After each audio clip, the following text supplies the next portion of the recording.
देखो स्टूडेंट्स, अज आप स्टार्ट करांगे यूनिट 4 ਉਹਦਾ ए पार्ट जिसका नाम है EMI।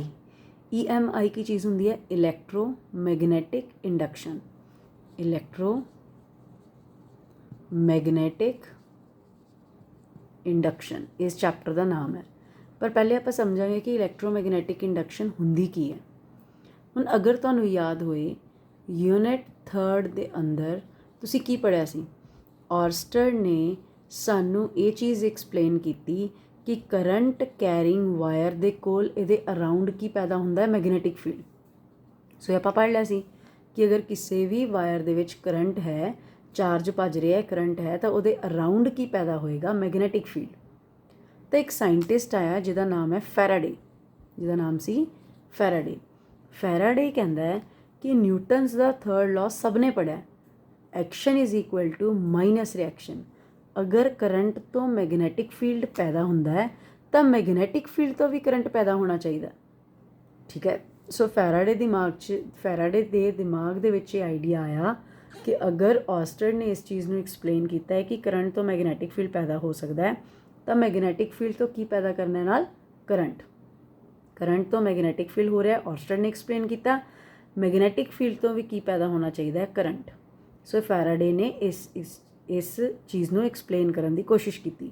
सो सारे चैप्टर दे विच आपां यही पढ़ना है 4 कि मैगनैटिक फील्ड तो करंट पैदा हो सकता है, अगर हुंदा है नहीं हुंदा, की सिचुएशन हो सकता, वो सारा this is the main basic of this chapter. हुण होया कि फैराडे ने एक्सपैरीमेंट करना स्टार्ट किया। आपां फैराडेज एक्सपैरीमेंट्स पढ़ांगे। उन्हें काफ़ी सारे एक्सपैरीमेंट्स किए। एक सिंपल एक्सपैरीमेंट किया, एक मैगनेट लिया, ठीक है, नॉर्थ पोल साउथ पोल, और इस मैगनेट के लागे एक लूप रख दी, क्लोज लूप, जिहदे विच लगाता गलवैनोमीटर। सानू पता अगर इस लूप च करंट आएगा तो गलवैनोमीटर सानू दस देगा। ठीक है जी, क्लीयर हो गया। हुण उन्हें इस मैगनेट नूं जदों इस लूप कोल रखिया तो उन्हें देखा कि मैगनेट के अराउंड की है मैगनैटिक फील्ड। तो इस मैगनैटिक फील्ड के अंदर ये लूप पई है, तो ये कोल की पैदा हो जाना चाहिए, करंट। मैगनेट दे मैगनैटिक फील्ड तो की पैदा हो जाना चाहिए, करंट। ऑर्स्टर ने दस्या सी कि करंट तो पैदा होंदा है मैगनैटिक फील्ड। फैराडे कहंदा है कि की मैगनैटिक फील्ड तो करंट पैदा होंदा है। तो उन्हें एक्सपैरीमेंट किया, मैगनेट दे मैगनैटिक फील्ड के अंदर लूप रख दी, पर करंट पैदा नहीं होया। उन्हें अगेन एक्सपैरीमेंट किया, बट जदों उन्हें मैगनेट दे कोल लूप रखी तो मैगनैटिक फील्ड करंट पैदा नहीं होया। उन्हें बाई चांस देखा जदों असी इस मैगनेट नूं अगे या पिछे करते हैं, जदों इस मैगनेट नूं उन्हें अगे किया, अगे हिलाया या पिछे हिलाया, तो उन्हें सडनली नोटिस किया कि इस करंट आ गया। मैगनेट नूं की करना है, अगे पिछे घुमाया तो उन्हें देखा सडनली इस लूप के अंदर करंट आ गया। फिर उन्हें इस मैगनेट नूं रेस्ट ते रखिया, इस लूप नूं अगे पिछे घुमाया, उन्हें देखा फिर करंट आ गया।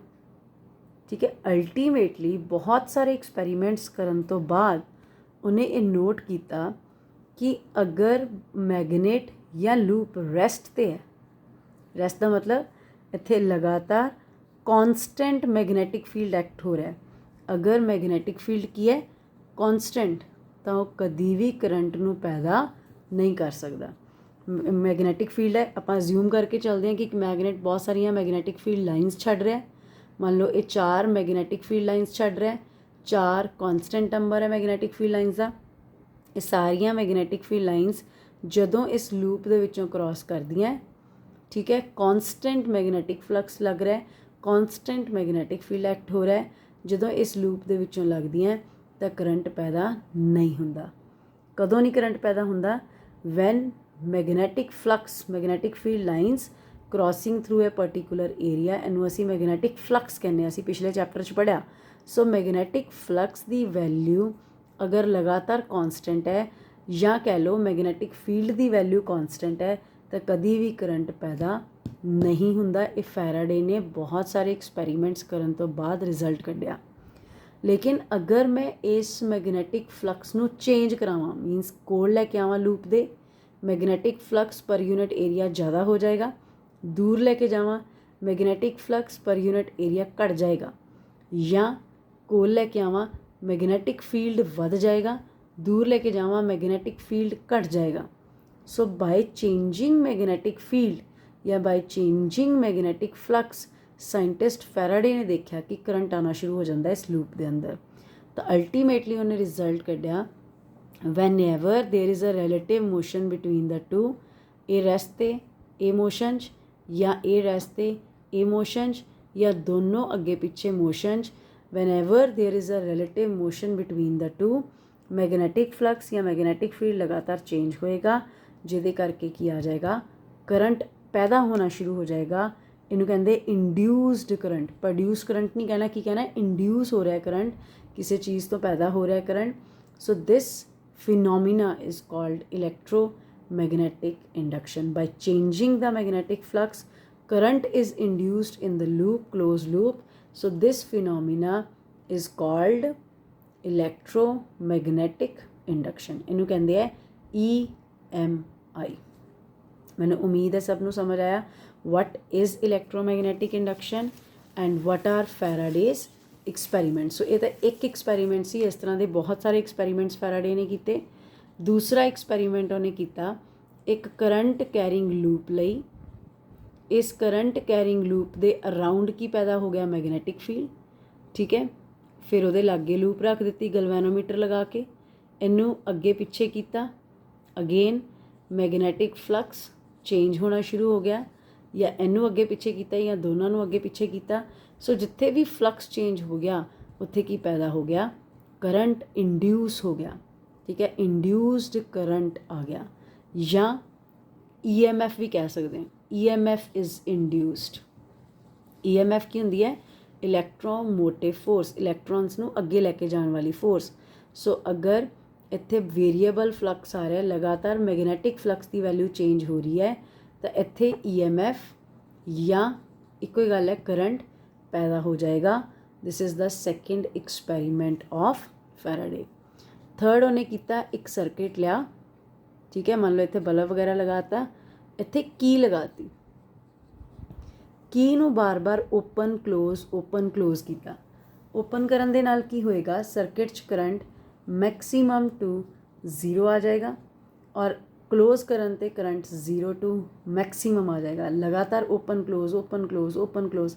सो करंट जिहड़ा सर्किट के अंदर है लगातार चेंज हो रहा है, मैगनेटिक फील्ड चेंज हो रहा है, मैगनेटिक फ्लक्स चेंज हो रहा है, जिहदे करके इहदे अंदर की पैदा होना शुरू हो जाएगा, करंट इंड्यूस होना शुरू हो जाएगा, EMF इंड्यूस हो जाएगी।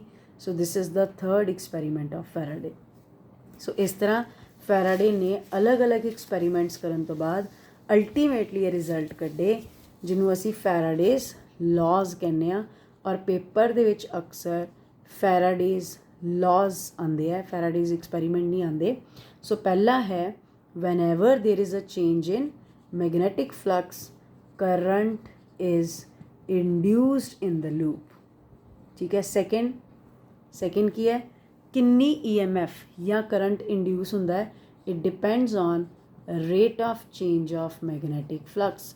जिन्ना ज़्यादा फ्लक्स चेंज हो जाएगा विद रिस्पेक्ट टू टाइम, उन्नी ज़्यादा EMF आई जाएगी। So these are the two Faraday's laws which are very very important. But Faraday ने यह तो कहता कि मैगनेटिक फ्लक्स नू चेंज कराओ करंट पैदा हो जाएगा, लेकिन करंट की डायरैक्शन तो एक्सप्लेन ही नहीं की। करंट या तो एंटी क्लॉकवाइज जाएगा लूप के अंदर या क्लॉकवाइज जाएगा। सो इस चीज़ नू फैराडे ने एक्सप्लेन नहीं किया, करंट पैदा हो जाएगा बस इन्ना ही दसिया, लेकिन करंट की डायरैक्शन किधर होएगी इस चीज़ नू एक्सप्लेन करन लई साडे कोल एक होर साइंटिस्ट आ गया जिहदा नाम है Lenz's. So the next article is Lenz's law. Lenz's ने साडी हेल्प की भी किसी भी लूप के अंदर डायरैक्शन किस तरह देखनी है करंट की, ठीक है। उन्हें क्या एक नेचर का लॉ है, जिहड़ी चीज़ जिथों पैदा हो जाए, जिहड़ी चीज़ जिथों पैदा होए वो आफ्टर सम टाइम अपने ओरिजिन नू अपोज करना शुरू कर दिंदी है। तो लेंजेस ने लॉ दिता EMF किन्नी इंड्यूस हो रही है, it depends on rate of change of magnetic flux. कितना करंट पैदा हो रहा है या कितनी EMF पैदा हो रही है, ये डिपेंड करता है कि कितना फ्लक्स चेंज हो रहा है विद रिस्पैक्ट टू टाइम। नाल उन्हें लगाता नेगेटिव साइन जो फैराडे ने नहीं लगाया सी। नेगेटिव साइन इंडिकेट कि EMF फ्लक्स तो पैदा हुई and after some time flux ਨੂੰ ਹੀ ਉਹਨੇ ਅਪੋਜ਼ ਕਰਨਾ ਸ਼ੁਰੂ ਕਰ ਦਿੱਤਾ। ਅਪੋਜ਼ ਦਾ ਮਤਲਬ ਜੇ ਕਿਤੇ ਫਲਕਸ ਵੱਧ ਰਿਹਾ ਤੇ ਇਹ ਕਹੇਗੀ ਤੂੰ ਘਟ ਜਾ, ਜੇ ਕਿਤੇ ਘਟ ਰਿਹਾ ਤੇ ਇਹ ਕਹੇਗੀ ਤੂੰ ਵੱਧ ਜਾ। This is called Lenz's law. ਔਰ ਲੈਂਜ਼ਸ ਲਾਅ ਨੇ ਕਿਸ ਤਰ੍ਹਾਂ ਰੀਜ਼ਨਿੰਗ ਆਉਂਦੇ ਪੇਪਰ ਦੇ ਵਿੱਚ ਔਰ ਕਿਸ ਤਰ੍ਹਾਂ ਆਪਾਂ ਡਾਇਰੈਕਸ਼ਨ ਦੇਖਣੀ ਹੈ। So suppose this diagram is given in the numerical in the question कि find the direction of current in this loop। ये एरो दस रहा है कि मैगनेट अगे जा रहा है। ਹੁਣ ਇਹਦੇ 'ਚ ਕਰੰਟ ਦੀ ਡਾਇਰੈਕਸ਼ਨ ਜਾਂ ਤਾਂ ਕਲੌਕਵਾਈਜ਼ ਹੋਏਗੀ ਜਾਂ ਐਂਟੀ ਕਲੌਕਵਾਈਜ਼। ਤੁਸੀਂ ਯਾਦ ਰੱਖਣਾ ਅਗਰ ਇੱਥੇ ਸਾਊਥ ਪੋਲ ਆ ਗਿਆ direction of current is clockwise and north means anti clockwise. ਠੀਕ ਹੈ ਜੀ, ਮੈਨੂੰ ਉਮੀਦ ਹੈ ਤੁਸੀਂ ਕਰ ਲਓਗੇ ਕਲੌਕਵਾਈਜ਼ ਐਂਡ ਐਂਟੀ ਕਲੌਕਵਾਈਜ਼। ਹੁਣ ਜਦੋਂ ਮੈਗਨੇਟ ਅੱਗੇ ਗਿਆ ਤਾਂ ਫਲਕਸ ਮੈਗਨੈਟਿਕ ਫਲਕਸ ਵਧਣਾ ਸ਼ੁਰੂ ਹੋ ਗਿਆ। ਜਦੋਂ ਮੈਗਨੈਟਿਕ ਫਲਕਸ ਵਧਿਆ ਚੇਂਜ ਹੋਇਆ ਤਾਂ ਇਹਦੇ ਅੰਦਰ EMF ਆ ਗਈ। EMF ਨੇ ਫਲਕਸ ਨੂੰ ਅਪੋਜ਼ ਕਰਨਾ ਹੈ। ਇਹ ਵੱਧ ਰਿਹਾ EMF ਕਹੇਗੀ ਕਿ ਫਲਕਸ ਤੂੰ ਆਪਣੀ ਵੈਲਿਊ ਨੂੰ ਘਟਾ। ਮੈਗਨੇਟ ਤੂੰ ਆਪਣੇ ਫਲਕਸ ਦੀ ਵੈਲਿਊ ਨੂੰ ਜਿੱਦਾਂ ਮਰਜ਼ੀ ਘਟਾ। ਇਹ ਇੱਧਰ ਆ ਰਿਹਾ ਸੀ, ਫਲਕਸ ਇਨਕਰੀਜ਼ ਹੋ ਰਿਹਾ ਸੀ, EMF ਪੈਦਾ ਹੋ ਗਈ ਚੇਂਜ ਹੋਣ ਨਾਲ। EMF ਇਹਨੂੰ ਕਹੇਗੀ ਫਲਕਸ ਤੂੰ ਹੁਣ ਘਟ ਜਾ। ਇਹ ਘਟੇਗਾ ਕਦੋਂ? ਜਦੋਂ ਮੈਗਨੇਟ ਦੂਰ ਜਾਏਗੀ। ਮੈਗਨੇਟ ਦੂਰ ਕਦੋਂ ਜਾਏਗੀ? ਅਗਰ ਇੱਥੇ ਸਾਊਥ ਹੈ ਤੇ ਇੱਥੇ ਵੀ ਸੇਮ ਪੋਲ ਹੋਏ ਸਾਊਥ ਤਾਂ ਹੀ ਮੈਗਨੇਟ ਦੂਰ ਤੱਕ ਕੀ ਜਾਏਗੀ, ਤਾਂ ਹੀ ਫਲਕਸ ਘਟੇਗਾ। ਸੋ ਇੱਥੇ ਅਸੀਂ ਅਜ਼ਿਊਮ ਕਰ ਲਿਆ ਕਿ ਕੀ ਆ ਗਿਆ south pole. South pole means direction of current is clockwise. ਠੀਕ ਹੈ, ਮੈਂ ਇੱਕ ਵਾਰੀ ਫਿਰ ਐਗਜ਼ਾਮਪਲ ਲੈ ਕੇ ਸਮਝਾ ਦਿੰਦੀ ਹਾਂ। ਮੰਨ ਲਓ ਮੈਂ ਐਗਜ਼ਾਮਪਲ ਲਈ ਕਿ ਆ ਮੇਰੇ ਕੋਲ ਹੈ north pole, this is south pole. Magnet ਦੂਰ ਜਾ ਰਹੀ ਹੈ। You have to find the direction of current in this loop. ਅਗਰ ਮੈਗਨੇਟ ਦੂਰ ਜਾ ਰਹੀ ਹੈ ਤਾਂ ਮੈਗਨੈਟਿਕ ਫਲਕਸ ਘਟ ਰਿਹਾ, ਚੇਂਜ ਹੋ ਰਿਹਾ ਲਗਾਤਾਰ। ਸੋ ਇੱਥੇ EMF ਆ ਗਈ। ਠੀਕ ਹੈ, ਔਰ ਇਸ EMF ਨੇ ਇਸ ਫਲਕਸ ਨੂੰ ਕਹਿਣਾ ਤੂੰ ਪੁੱਠਾ ਕੰਮ ਕਰ, ਤੂੰ ਵਧਣਾ ਸ਼ੁਰੂ ਕਰ। ਉਹ ਵਧੇਗਾ ਕਦੋਂ? ਜਦੋਂ ਮੈਗਨੇਟ ਨੇੜੇ ਆਏਗੀ। ਨੇੜੇ ਕਦੋਂ ਆਏਗੀ? ਜਦੋਂ ਆਪੋਜ਼ਿਟ ਪੋਲਸ ਹੋਣਗੇ। ਅਗਰ ਇੱਥੇ ਨਾਰਥ ਹੈ ਤਾਂ ਇੱਥੇ ਕੀ ਆ ਜਾਏਗਾ? South. Again clockwise direction of current. ਠੀਕ ਹੈ ਜੀ। ਈਵਨ ਤੁਸੀਂ ਇੱਥੇ ਖੜੇ ਹੋ ਕੇ ਹਰ ਚੀਜ਼ ਨੂੰ ਓਬਜ਼ਰਵ ਕਰ ਰਹੇ ਹੋ। ਤੁਸੀਂ ਕਿੱਥੇ ਖੜੇ ਹੋ ਕੇ ਕਿਸੇ ਚੀਜ਼ ਨੂੰ ਓਬਜ਼ਰਵ ਕਰ ਰਹੇ ਹੋ, ਇੱਥੇ ਡਿਪੈਂਡ ਕਰਦਾ ਹੈ ਕਿ ਤੁਸੀਂ ਆਨਸਰ ਕਲੌਕਵਾਈਜ਼ ਲੈ ਕੇ ਆਉਣਾ ਹੈ ਜਾਂ ਐਂਟੀ ਕਲੌਕਵਾਈਜ਼। ਤੁਸੀਂ ਇੱਥੇ ਖੜੇ ਹੋ, ਮੈਗਨੇਟ ਤੁਹਾਡੇ ਤੋਂ ਦੂਰ ਜਾ ਰਿਹਾ ਹੈ। ਠੀਕ ਹੈ, ਸੋ ਤੁਸੀਂ ਕਹੋਗੇ ਕਿ when we are standing on the right of the loop the direction of the current is clockwise. ਅਗਰ ਤੁਸੀਂ ਇੱਥੋਂ ਦੇਖੋਗੇ ਤਾਂ ਜੋ ਆਨਸਰ ਆ ਰਿਹਾ ਉਸ ਤੋਂ ਪੁੱਠਾ ਲੈ ਕੇ ਆਉਣਾ ਹੈ। ਸੋ ਤੁਸੀਂ ਇਹ ਜ਼ਰੂਰ ਮੈਂਸ਼ਨ ਕਰਨਾ ਹੈ ਕਿ ਤੁਸੀਂ ਕਿੱਥੇ ਖੜੇ ਹੋ ਕੇ ਕਿਸੇ ਚੀਜ਼ ਨੂੰ ਓਬਜ਼ਰਵ ਕਰ ਰਹੇ ਹੋ। ਸਪੋਜ਼ ਅਗਰ ਮੈਂ ਇੱਕ ਹੋਰ ਐਗਜ਼ਾਮਪਲ ਲੈ ਲਾਂ, ਮੰਨ ਲਓ ਸਾਊਥ ਪੋਲ ਜਾਂ ਇੱਥੇ ਨਾਰਥ ਲੈ ਲੈਣੇ, ਇੱਥੇ ਸਾਊਥ। ਇਹ ਦੂਰ ਜਾ ਰਹੀ ਹੈ ਮੈਗਨੇਟ। ਇਸ ਲੂਪ ਦੇ ਵਿੱਚ ਕਰੰਟ ਦੀ ਡਾਇਰੈਕਸ਼ਨ ਦੱਸਣੀ ਹੈ। ਸੋ ਮੈਗਨੇਟ ਦੂਰ ਜਾ ਰਹੀ ਹੈ, ਫਲਕਸ ਮੈਗਨੈਟਿਕ ਫਲਕਸ ਘਟ ਰਿਹਾ। ਇਹ ਕੀ ਕਹੇਗਾ? EMF ਇੰਡਿਊਸ ਕਰ ਲੇਗਾ ਔਰ ਕਹੇਗਾ ਫਲਕਸ ਤੂੰ ਵਧੇਗਾ ਕਦੋਂ? ਜਦੋਂ ਮੈਗਨੇਟ ਕੋਲ ਆਏਗੀ। ਕੋਲ ਕਦੋਂ ਆਏਗੀ? ਜਦੋਂ ਆਪੋਜ਼ਿਟ ਪੋਲ ਹੋਏਗਾ। ਆਪੋਜ਼ਿਟ ਪੋਲ ਨਾਰਥ ਆ ਰਿਹਾ, so anticlockwise. So when you are seeing from this right of the loop then direction of current is anti-clockwise। so this is our final answer। so ਇਹ ਹੈ ਸਾਡਾ whole about lenses law।